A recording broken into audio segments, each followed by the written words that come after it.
Today Quills and Cliffhangers brings you part 2, the exciting conclusion of the adventure of the Speckled Band. Will Sherlock Holmes solve Julia Stoner's mysterious death, protect her sister from the same terrible fate, and bring the murderer to justice?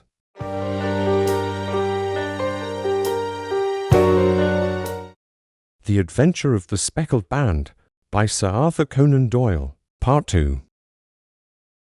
It was nearly 1 o'clock when Sherlock Holmes returned from his excursion. He held in his hand a sheet of blue paper, scrawled over with notes and figures. I have seen the will of the deceased wife.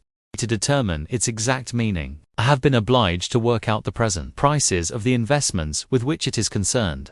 The total income, which, at the time of the wife's death, was little short of £1,100, is now, through the fall in agricultural prices, not more than £750. Each daughter can claim an income of £250 in case of marriage.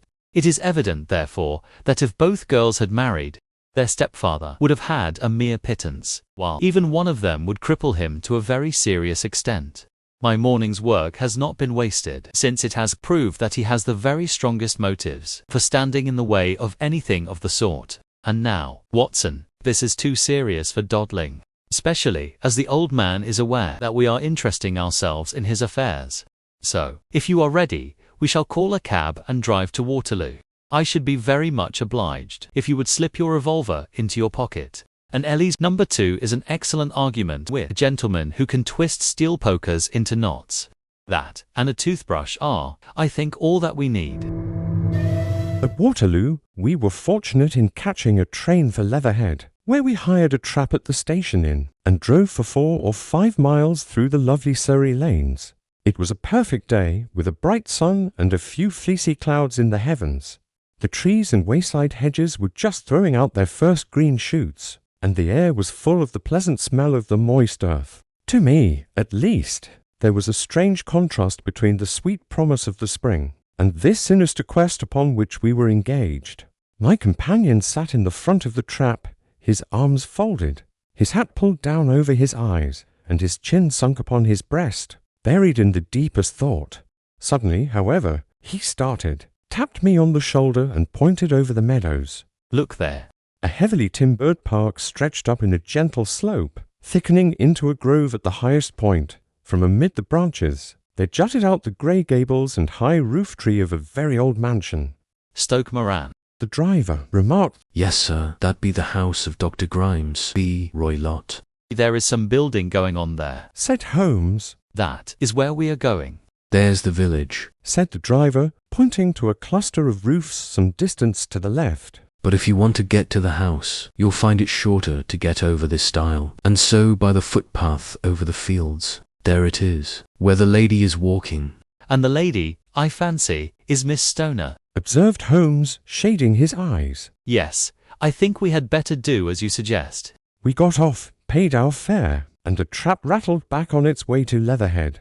I thought it as well, said Holmes as we climbed the stile, that this fellow should think we had come here as architects, or on some definite business. It may stop his gossip. Good afternoon, Miss Stoner. You see that we have been as good as our word. Our client of the morning had hurried forward to meet us with a face which spoke her joy. I have been waiting so eagerly for you, she cried, shaking hands with us warmly. All has turned out splendidly. Dr. Roylott has gone to town, and it is unlikely that he will be back before evening.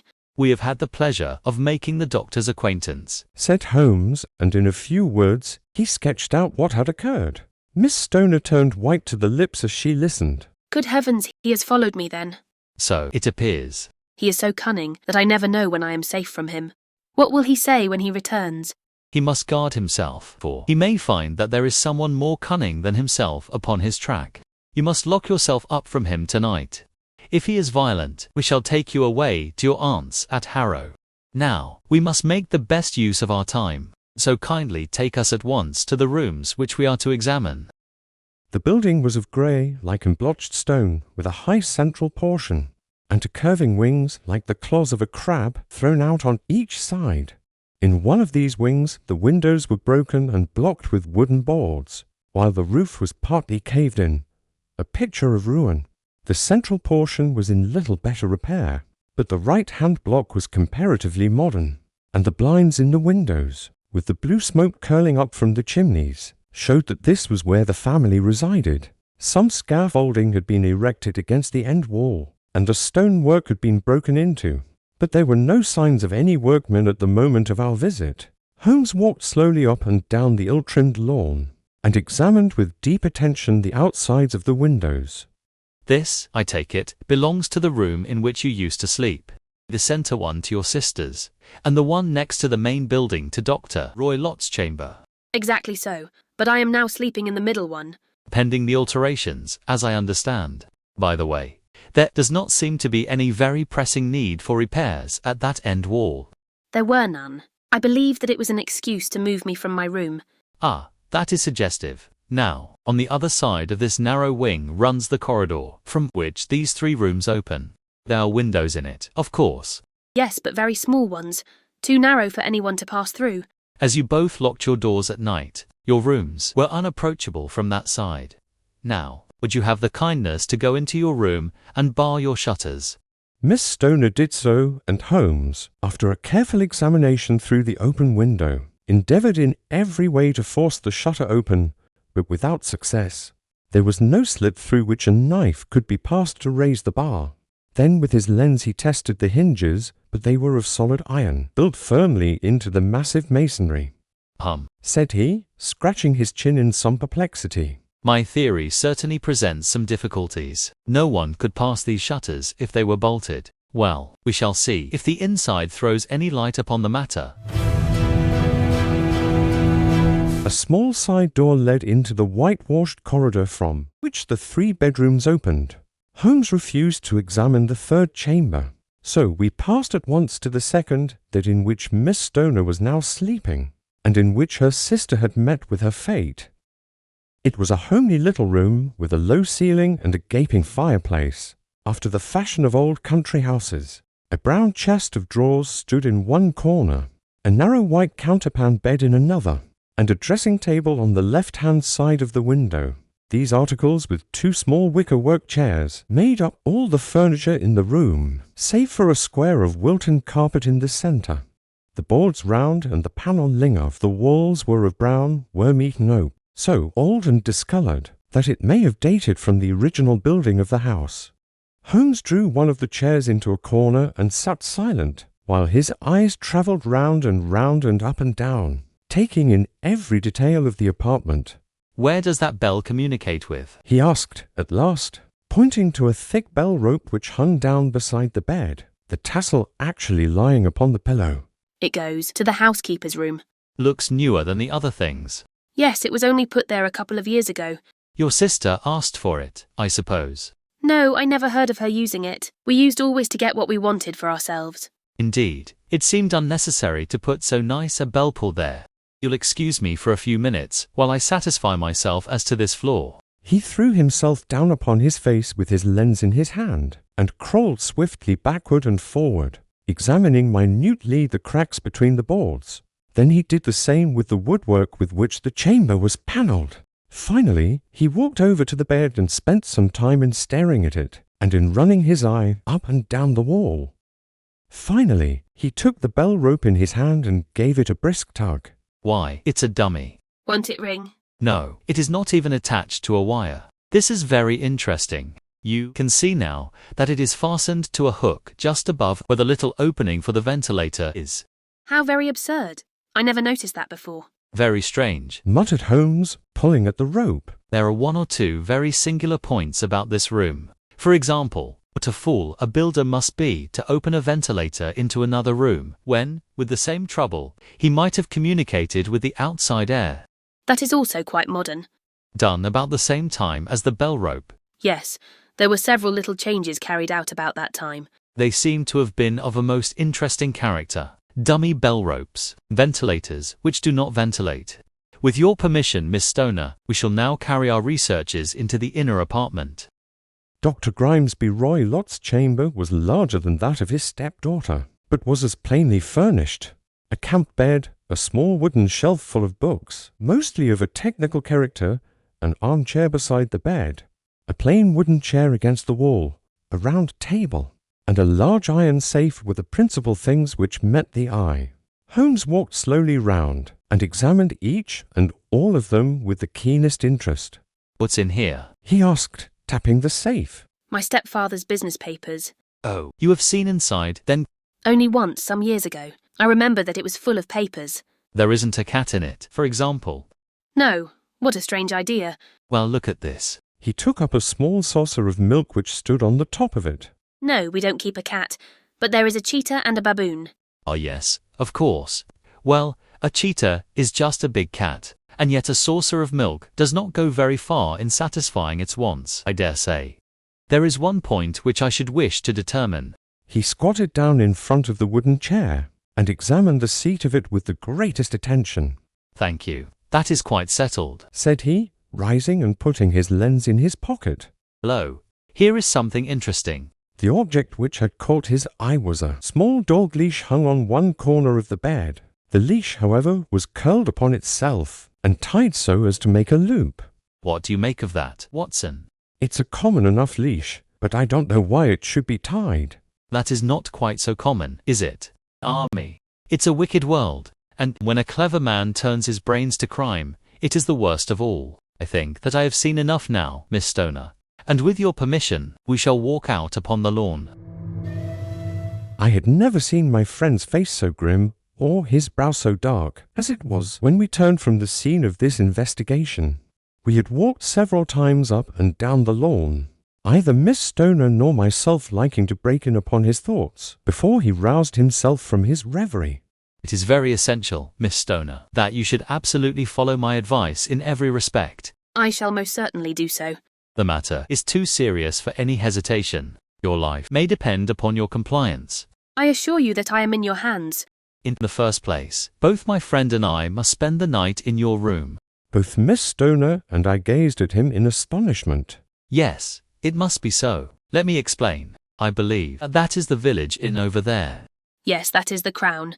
Very good. Your windows would be visible from there. Certainly.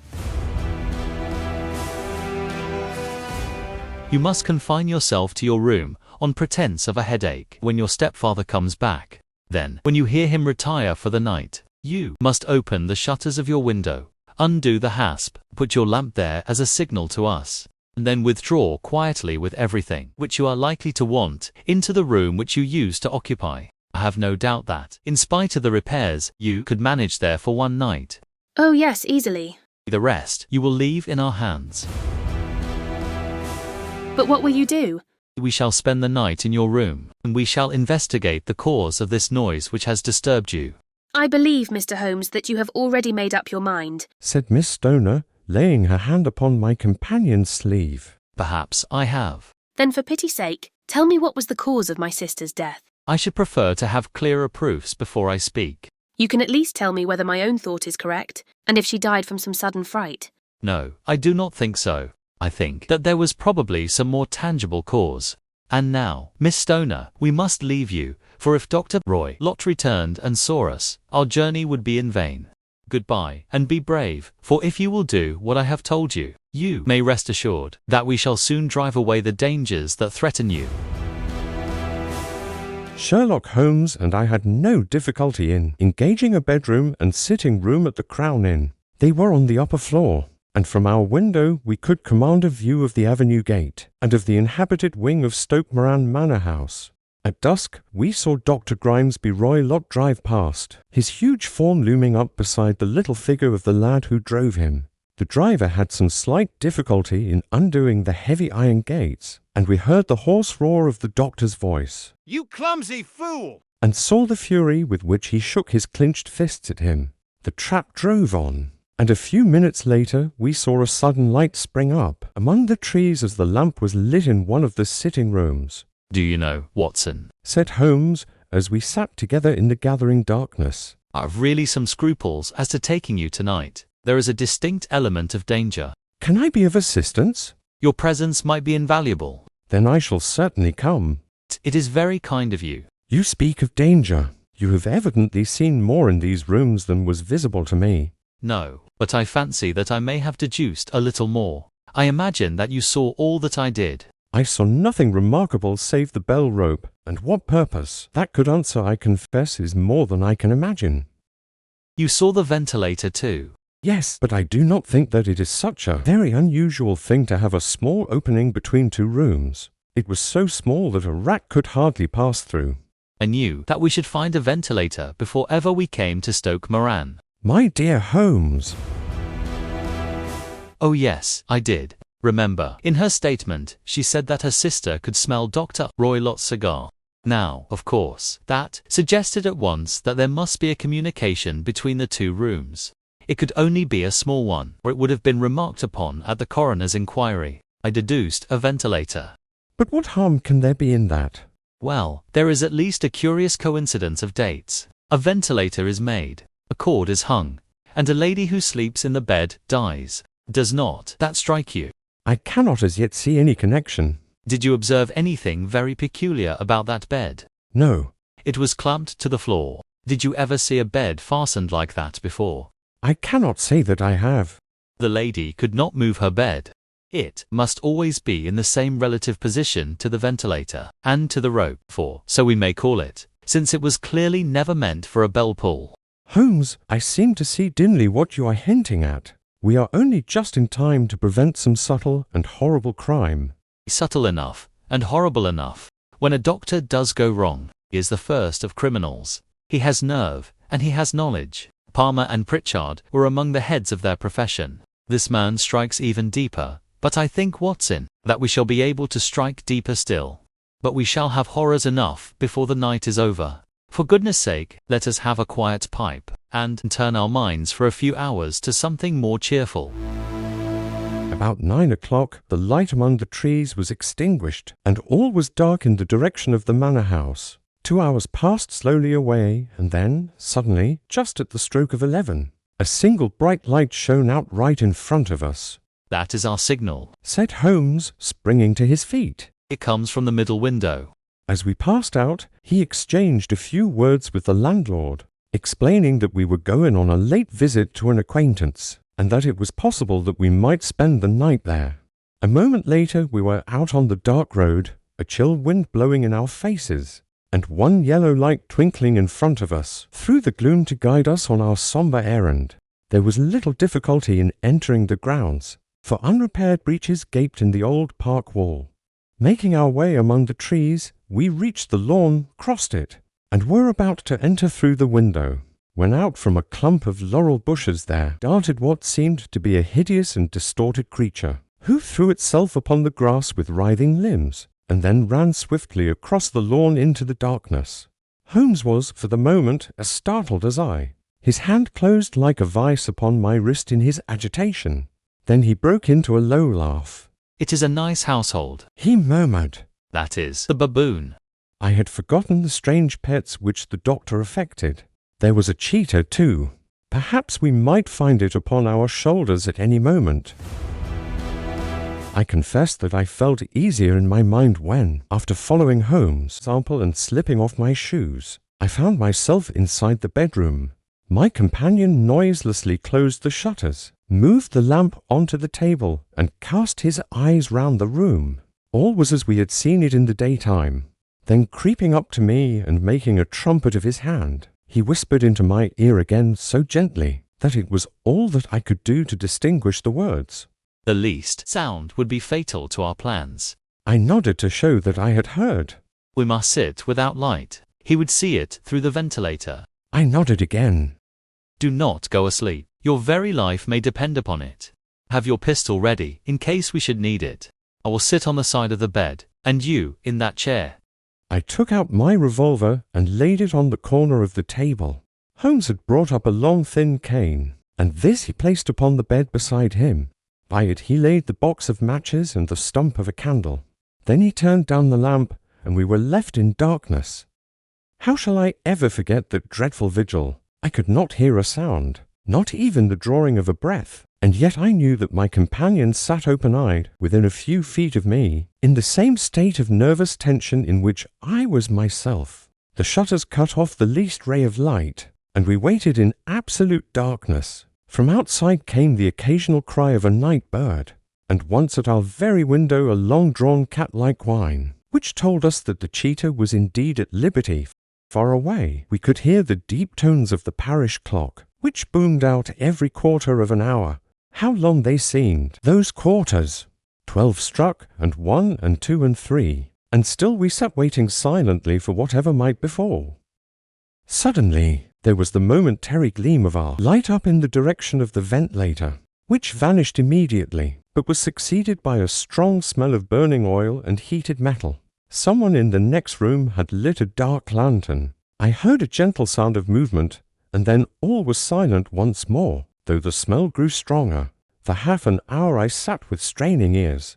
Then suddenly another sound became audible, a very gentle, soothing sound, like that of a small jet of steam escaping continually from a kettle. The instant that we heard it, Holmes sprang from the bed, struck a match, and lashed furiously with his cane at the bell-pull. You see it, Watson. He yelled. You see it. But I saw nothing. At the moment when Holmes struck the light I heard a low, clear whistle.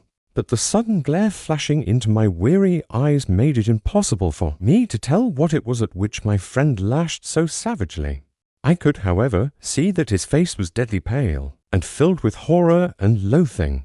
He had ceased to strike and was gazing up at the ventilator, when suddenly there broke from the silence of the night the most horrible cry to which I have ever listened. Oh, no, no, oh, no. It swelled up louder and louder, a hoarse yell of pain and fear and anger all mingled in the one dreadful shriek.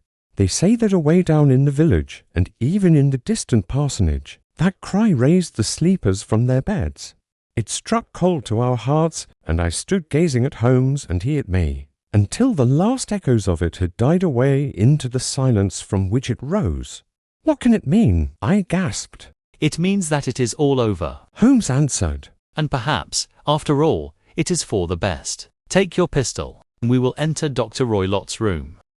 With a grave face, he lit the lamp and led the way down the corridor. Twice he struck at the chamber door without any reply from within. Then he turned the handle and entered, I at his heels, with the cocked pistol in my hand.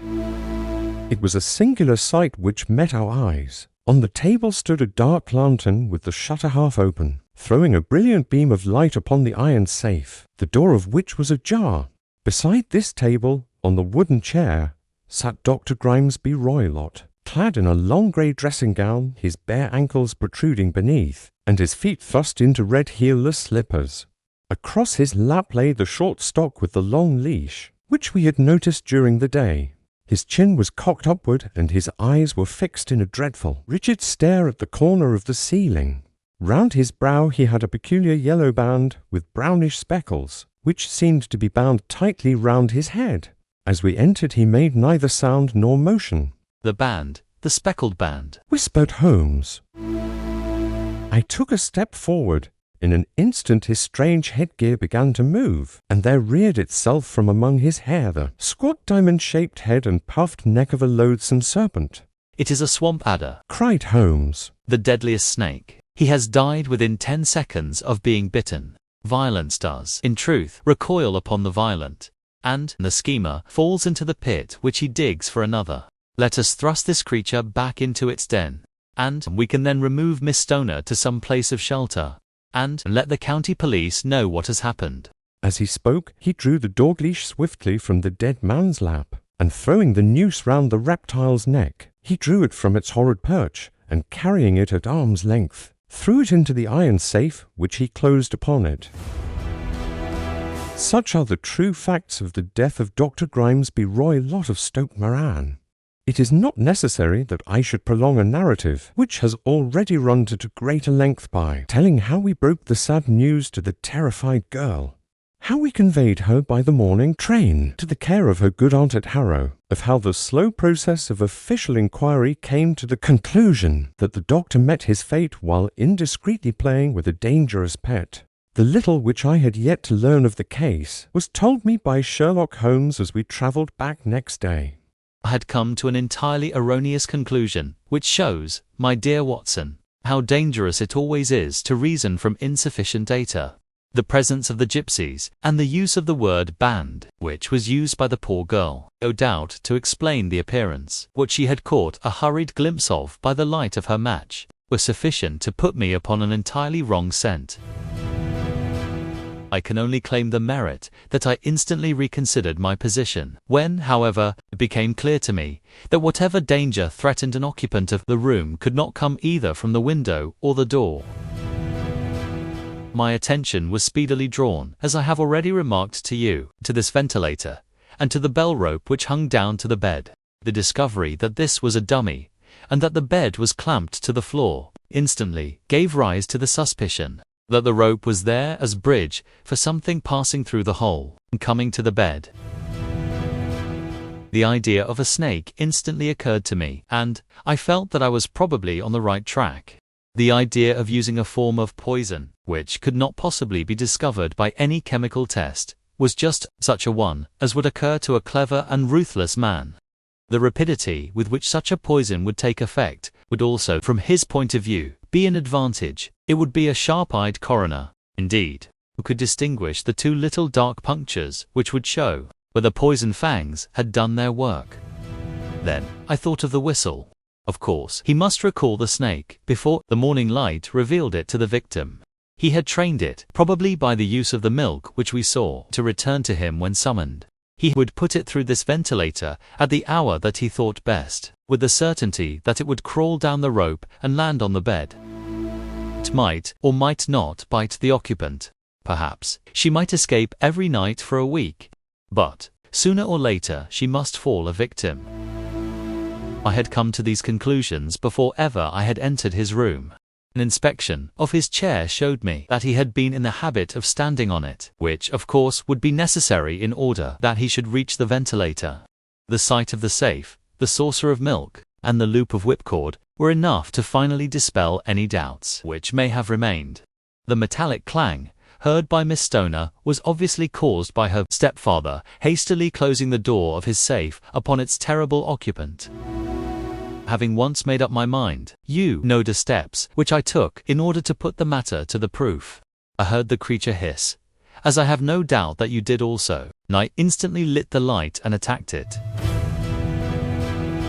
With the result of driving it through the ventilator, said I, and also with the result of causing it to turn upon its master at the other side.